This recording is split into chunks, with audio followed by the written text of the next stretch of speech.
Matt Kordelski. You have talked about the abuse of power in Scientology.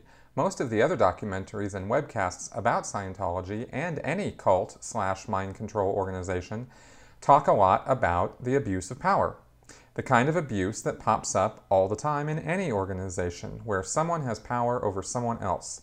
The kind we hear about in sports programs, the military, corporate boardrooms, summer camps, high schools, colleges. Sexual harassment. Ex-members talk about all the horrible, degrading things L. Ron Hubbard, David Miscavige, and or their lieutenants manipulated and pressured them into doing. But none of them ever say what I kept expecting them to say. They never bring up anyone trying anything sexual on them. Has this happened in Scientology?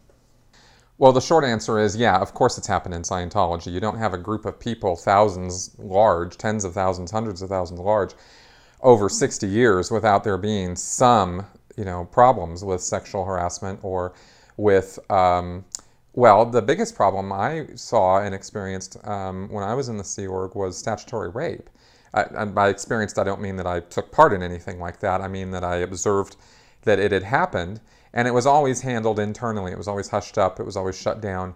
Records of these kinds of illegal activities going on in the church are kept on the DL or destroyed, so that there is no written record of it. But there were cases of this going on. Yeah, absolutely, where adults would take advantage of pre-adult children.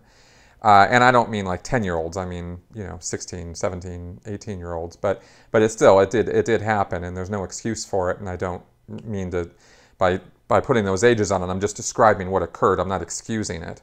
So that kind of thing I did see occur.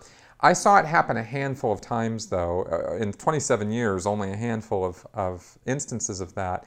And the reason for it, and I really want to stress this, is because in Scientology, sexual conduct and sexual activity is a very repressed and controlled activity. They control their members through controlling their sexual behavior, their sexual lives, their sexual deviancy, their sexual attitudes. And the church has a very Leave It to Beaver 1950s conservative attitude about sex, which comes right out of Hubbard's works.